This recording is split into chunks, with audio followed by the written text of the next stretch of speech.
2 weeks after the ultimatum, Dr. Chen stood before the hastily assembled Global Science Coalition, her selection process broadcasted worldwide. The auditorium buzzed with tension as she rejected the third Nobel laureate in a row. "With respect, Dr. Khatri, conventional approaches won't work here," she said, ignoring the outraged whispers. "The conclave has seen all that before." "This is absurd," snapped the MIT physicist, slamming his portfolio shut. "You're dismissing the brightest minds on the planet." Chen's gaze remained steady. "I'm selecting the right minds. There's a difference." The next candidate entered, a young man in threadbare clothes that had been hastily pressed for the occasion. Kwame Nkrumah, 23, from Ghana. His application consisted of photographs of quantum computers he built from salvaged electronics in his village. "You built a functioning quantum processor from discarded smartphones?" Chen asked. "7 generations of them, actually." Kwame's voice was soft but confident. "The 7th can maintain superposition for nearly 3 minutes." "Impossible," someone muttered. "Merely challenging," Kwame corrected with a slight smile. By day's end, Chen had assembled her core team. Along with Kwame, she selected Svetlana Volkova, a Russian mathematician whose synesthesia allowed her to perceive equations as intricate landscapes of color. George Mendez discovered solving complex theoretical physics problems on subway walls while homeless, and Hiroshi Tanaka, a 78-year-old janitor who had spent decades quietly correcting equations on CERN's whiteboards after hours. Their first meeting in the repurposed particle accelerator facility in Switzerland deteriorated into chaos within minutes. "Your approach is fundamentally flawed," Svetlana told George, her accent thickening with frustration. "The mathematics simply doesn't support." "Mathematics is just one language," George countered, pacing frantically. "We need to think beyond." "Beyond." Hiroshi spoke for the first time, his English halting but precise. "There is no beyond mathematics. Only mathematics we have not yet understood." Kwame sat apart, sketching designs for equipment that didn't yet exist. "We'll need to build new tools," he murmured to no one in particular. "The alien technology is incomplete. Deliberately, I think." Chen watched them argue, neither intervening nor encouraging. When the shouting reached its peak, the facility doors slid open with a pneumatic hiss. The team fell silent as Salfar entered. 9 feet tall with an exoskeleton of iridescent chitin, the conclave observer moved with unsettling grace. Multiple compound eyes swiveled independently, taking in the humans and their primitive equipment. "I have been assigned to monitor your progress," the alien announced, its translating device failing to filter the condescension in its tone. Though progress seems an optimistic term. Chen stepped forward. "We appreciate the conclave's interest in our work." "Interest is also an optimistic term." Jalvar's mandibles clicked. "Documentation of failure is my primary function." The alien moved through the lab, examining their equipment with obvious disdain. 17 species have faced this challenge before you. All now exist behind barriers. Their civilizations collapsed or degraded beyond recognition. That night, Chen found George packing his meager belongings. "You're leaving?" she asked, leaning against the doorframe. "We're wasting time," he said, not meeting her eyes. "Did you see how that thing looked at us? Like we're bacteria." Instead of arguing, Chen unfolded a paper from her pocket. "I've been keeping something from the others. From Salfar especially." George reluctantly took the paper, his eyes widening as he studied the complex notations. "The conclave's equations have a structural peculiarity," Chen said quietly. "I think the impossible problem might contain a deception."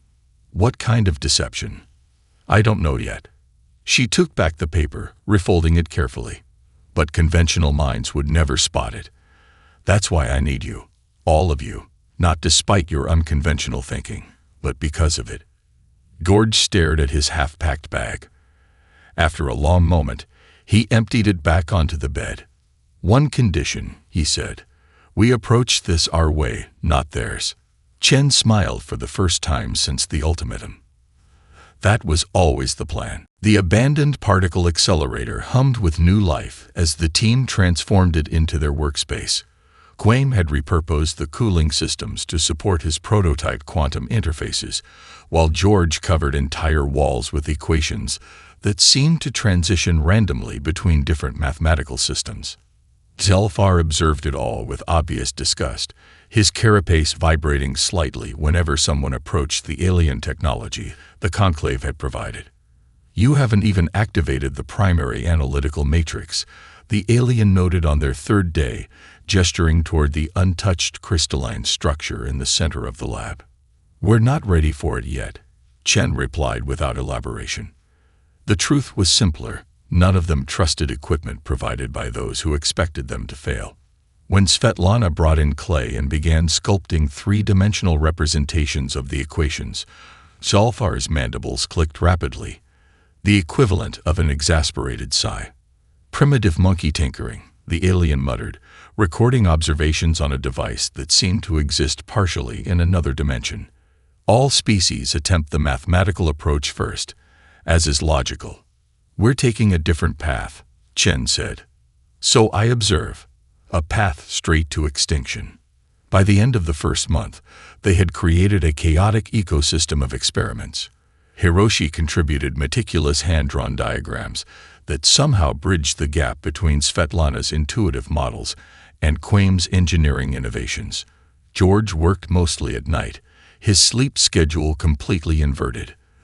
Their first test ended in a small explosion that shattered one of Svetlana's clay models.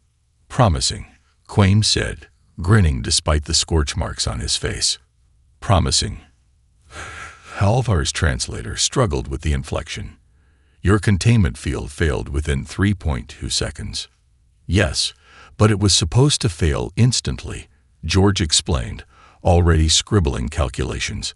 "We gained 3.2 seconds. Global tensions had begun to rise. News reports highlighted disputes over resource allocation. The Chinese and American space agencies had nearly come to blows over a rare element deposit on the far side of the moon, both claiming it was essential to the project." Chen was called to an emergency meeting of the Global Coalition, where she found herself defending her team's approach to increasingly skeptical world leaders. Other countries are pursuing parallel research with more traditional methods, the Chinese representative noted. "Perhaps diversification of approaches would waste resources we don't have," Chen cut in. "My team's approach is unconventional because conventional thinking has failed for millennia."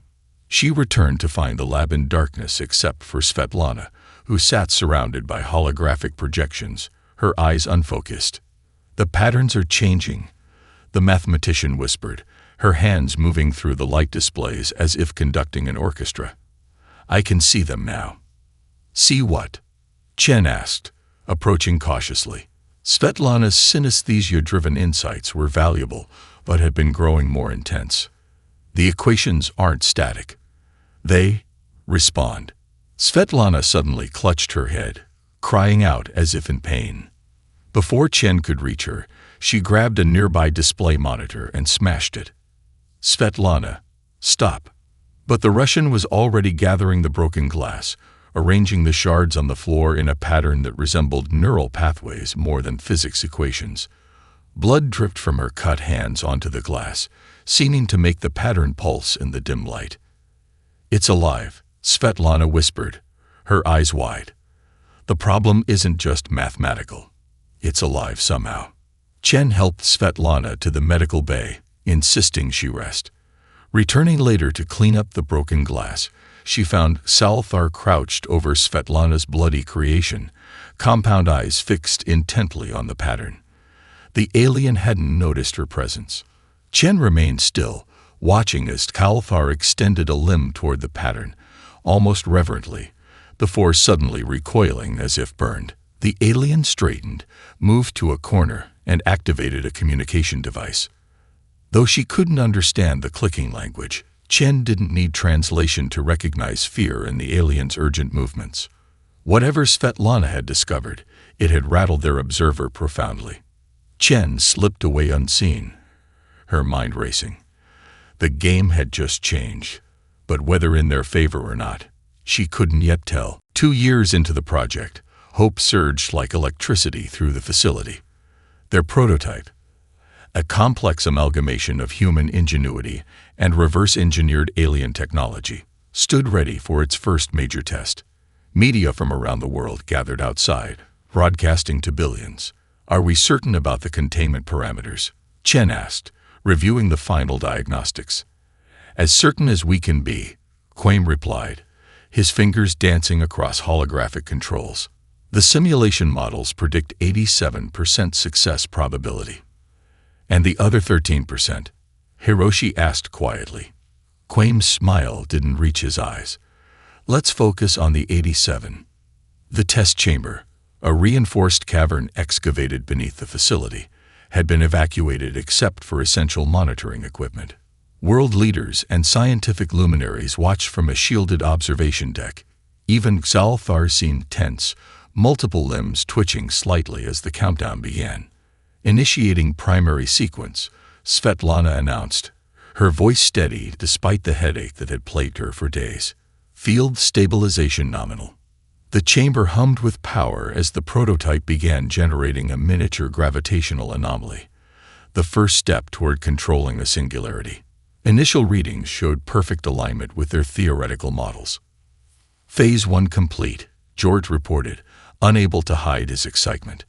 "Transitioning to containment protocol." That's when the first warning alarm sounded. "Field instability at Sector 4, Svetlana called, suddenly pale. "Cascading resonance detected."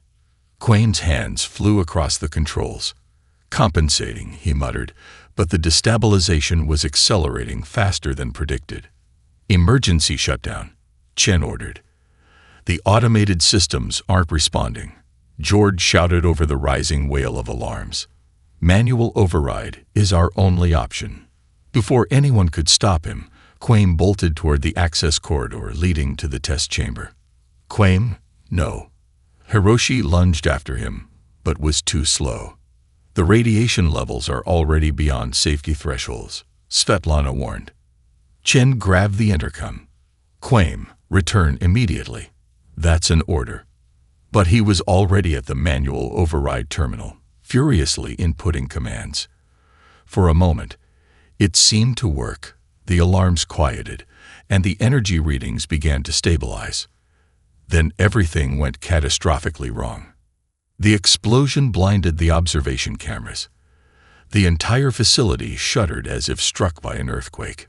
Emergency systems activated, sealing off the test chamber, but not before a wave of exotic particles and radiation flooded the access corridor. When the emergency teams reached Quaim, he was barely alive. Severe radiation poisoning, third-degree burns, and cellular damage of a type medical science had never encountered. The failure dominated global news. Religious extremists proclaimed divine judgment, while conspiracy theorists accused the conclave of deliberate sabotage. Worldwide, the countdown clock in the sky seemed to pulse more ominously. 3 days later, the team gathered in Quaim's hospital room. Medical equipment beeped softly around him, his body encased in a specialized treatment pod. "The prognosis?" Chen asked the doctor quietly. "Unknown," the physician admitted. "His cellular degradation is unlike anything in medical literature. We've induced a coma to slow the process, but..." The unspoken conclusion hung in the air. Chen dismissed the doctor and turned to her team, or what remained of it. George had retreated into silence. Svetlana hadn't slept in days, and Hiroshi moved with the heaviness of a man twice his already advanced age. To everyone's surprise, Xalthar entered the hospital room. "Your species continues to surprise," the alien said, moving to Quaim's bedside.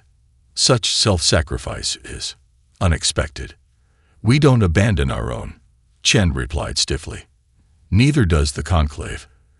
Xalthar hesitated, then added, "My species once faced extinction, a biological weapon of our own creation. Those who sacrifice themselves to contain it are honored still." The admission of vulnerability from the previously contemptuous alien stunned them all into silence. "Your approach has been unorthodox, but not without merit," Zalfar continued. "The Conclave's expectations may not have accounted for certain factors." "What factors?" Chen asked sharply. The alien's compound eyes fixed on her. "The Conclave may have ulterior motives I am not at liberty to discuss." Before she could press further, Zalfar added, "There are treatments beyond your medical science that might help your colleague." Hope flickered across the room. "Conclave medical technology?" George asked, breaking his silence.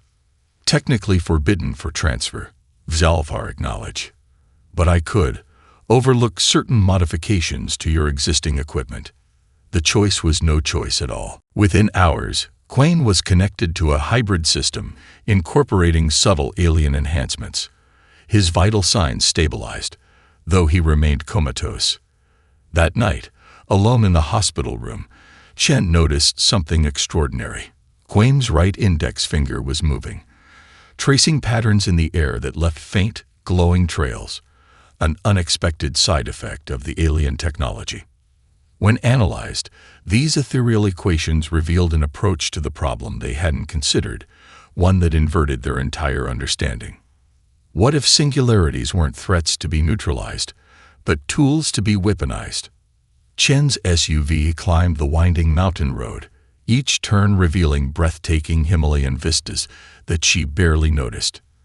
After 3 days of searching, she'd finally located George at a remote monastery, where monks had been practicing mathematical meditation for centuries. She found him sitting cross-legged in a small courtyard, surrounded by novices, as he demonstrated a proof using only stones and sand. "You're a hard man to find," she said, interrupting the lesson. The students scattered as George looked up, his face thinner than when she'd last seen him. "That was the point. I need you back." "For what?" "Another catastrophic failure." He stood, brushing sand from his hands. "Quain might never wake up because of us." "Because of me," Chen corrected. "My responsibility, my decision. But we've made a breakthrough." Inside his sparse quarters, she showed him the recordings of Quain's glowing finger tracings. George studied them with growing intensity. "These equations invert our entire approach," he whispered. "Instead of containing singularities, we harness them," Chen finished. "Direct their energy." George slammed his fist against the wall. "This is madness. You'll kill us all faster." Chen took a deep breath and played her trump card.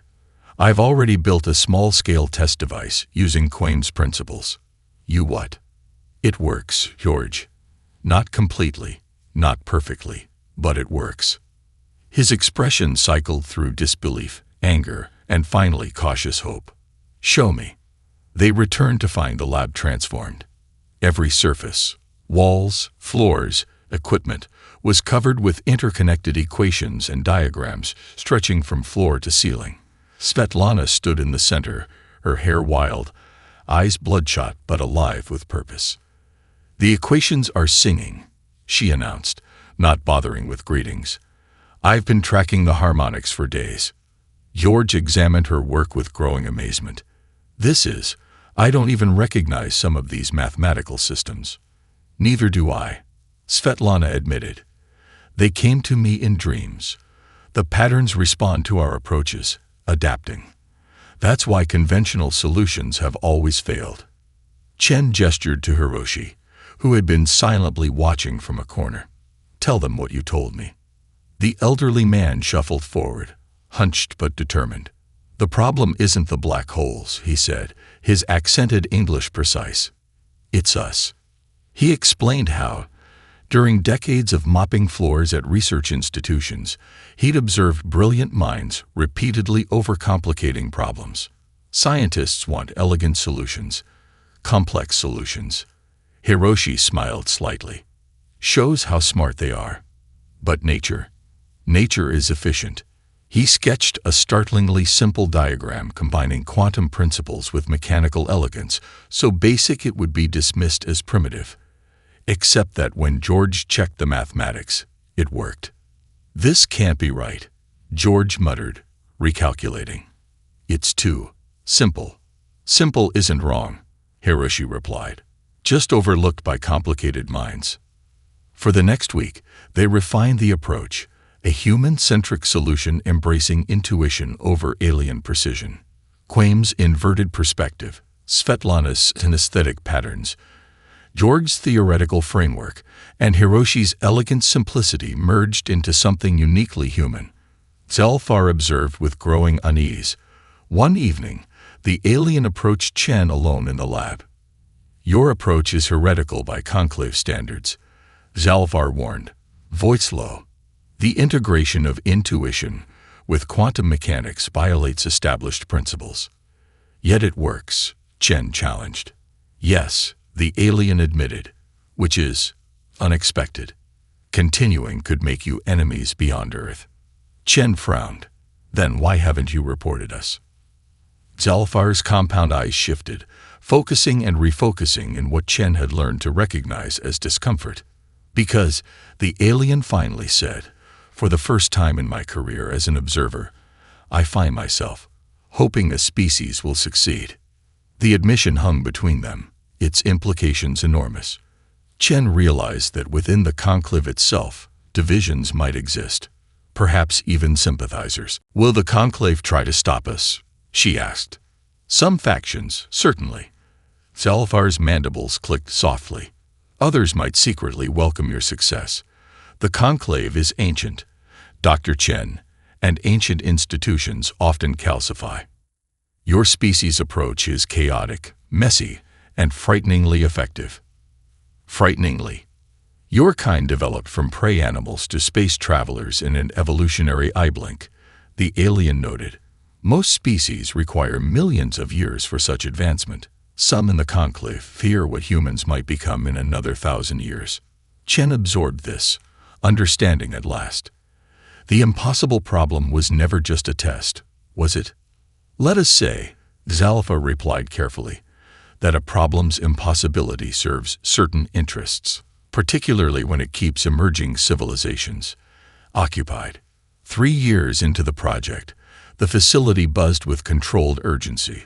Their most dangerous experiment yet was about to commence, creating an actual microsingularity within their laboratory. Security measures were unprecedented. Military forces established a 50-mile perimeter, and evacuation procedures stood ready. Every detail had been checked and rechecked, with multiple redundancies built into every system. Final diagnostics complete, George announced, his hand steady despite the pressure. Containment field at optimal parameters. Singularity matrix primed, Svetlana added, her eyes briefly unfocusing as she processed the equations flowing across her displays. Chen surveyed the team with quiet pride. "Initiating primary sequence on my mark. 3, 2. Stop this immediately." Zalfar's voice boomed through the chamber as the alien burst in, moving with startling speed toward the control panel. "Restrain him," Chen shouted. Gorge intercepted the alien, grappling with 2 of its limbs, while Hiroshi, moving with surprising agility for his age, blocked another. Even restrained, Zalfar continued struggling. "You don't understand what you're doing," the alien insisted. "The consequences. Complete the sequence," Chen ordered Svetlana, who nodded and pressed forward. For several tense seconds, nothing seemed to happen. Then, within the reinforced chamber, reality itself appeared to fold inward. A perfect sphere of absolute darkness formed, smaller than a marble but containing near infinite mass, a controlled microsingularity suspended within their containment field. "Field stability at 100%, George reported, his voice hushed with awe while still maintaining his grip on Zalfar. "It's working." The alien had gone completely still, compound eyes fixed on the monitored singularity. "Impossible," Zalfar whispered. "Merely challenging," Chen corrected, echoing Quaim's words from years earlier. The experiment continued for 17 minutes, each second validating their approach, before they initiated the controlled dissolution protocol. The microsingularity dissipated exactly as their models had predicted, leaving no trace except the data flooding their systems. Their celebration was cut short when Svetlana discovered an unauthorized data transmission originating from Zalfar's quarters. The alien had sent their complete research to the Conclave. Confronted in the aftermath, Zalfar did not deny it. It was necessary, the alien stated simply. "You betrayed us," George accused, fists clenched. "After everything you said about hoping we'd succeed." "I do hope you succeed," Zalfar replied. "That is precisely why the Conclave must know." "Know what?" Chen demanded. The alien's compound eyes seemed to darken. "The complete truth, which I am now authorized to share." What followed stunned them into silence. The impossible problem, Zalfar explained, was never meant to be solved. In the Conclave's 40,000-year history, no species had come close to a genuine solution.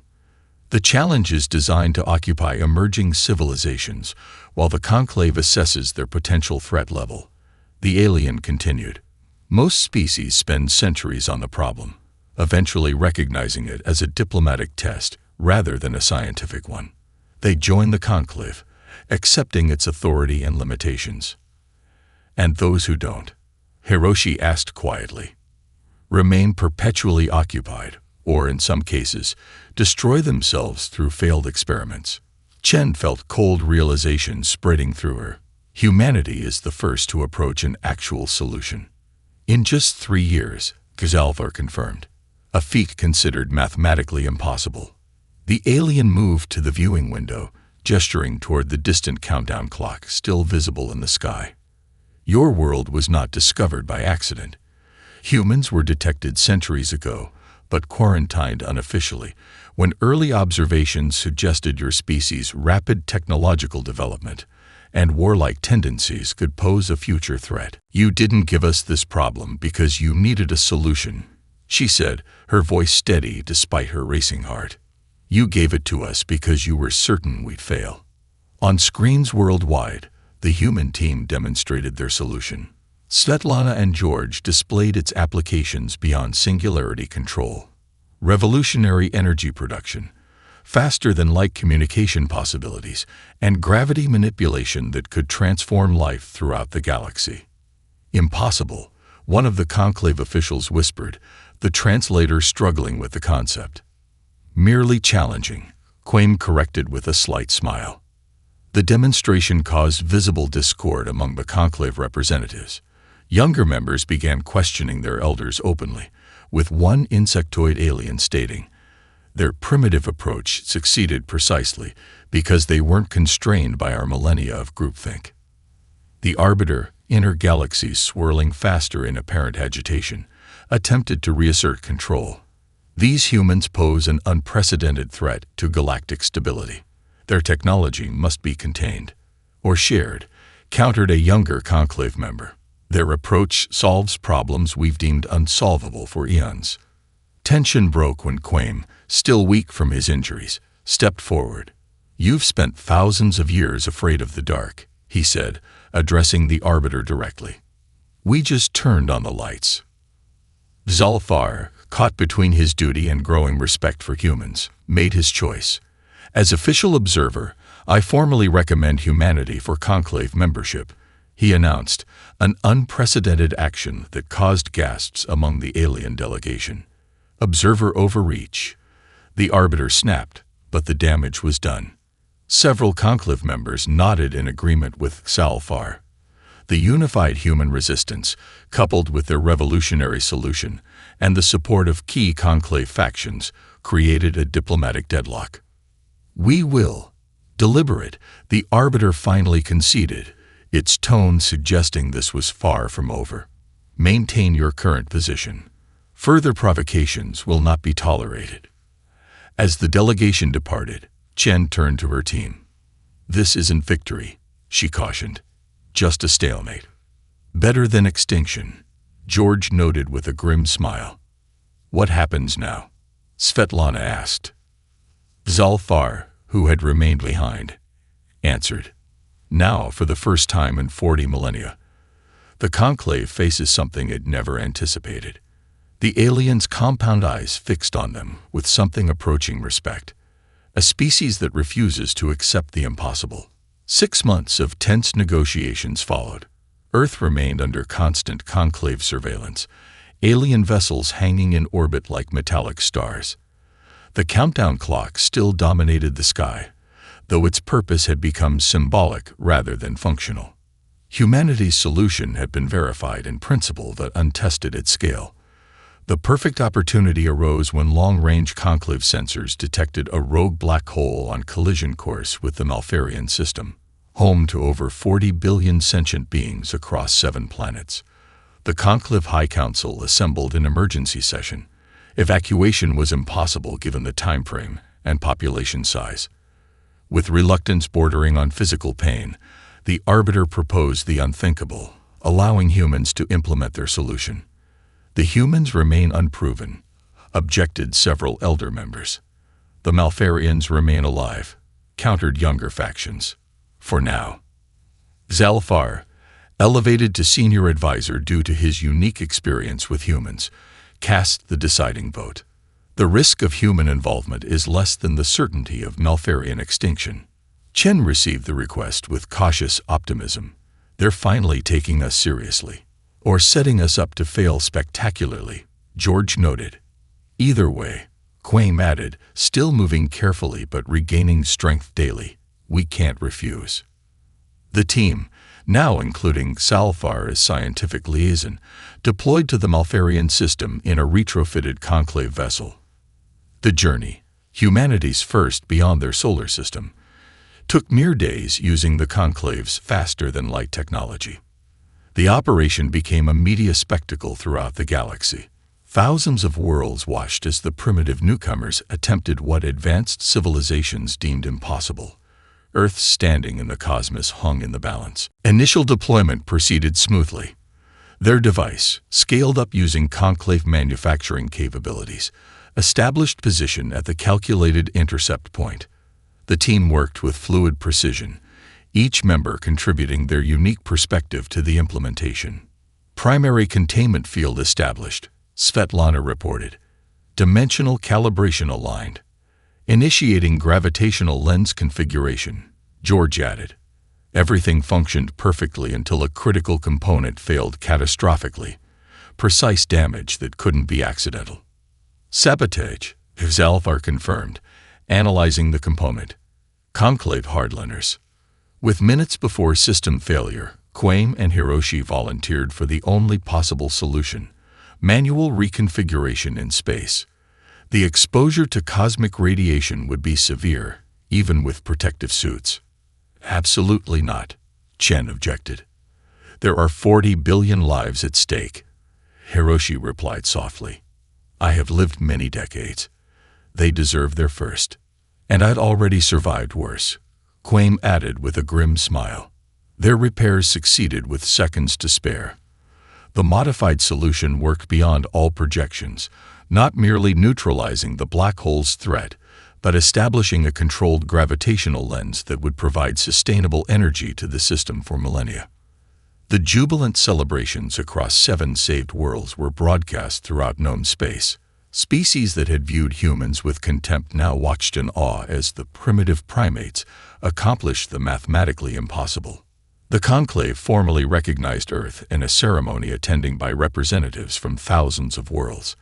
Many elder members remained openly hostile, but they were increasingly outnumbered by those who recognized the value of human innovation.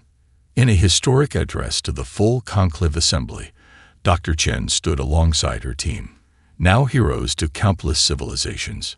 Humanity's gift isn't solving the impossible, she told the vast gathering of diverse beings.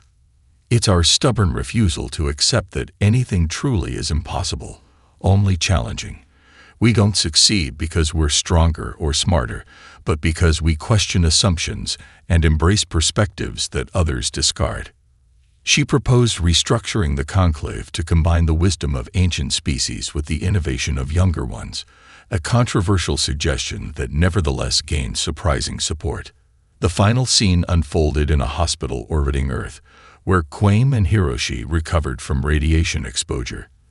Their prognosis was positive thanks to advanced conclave medical technology, now freely shared.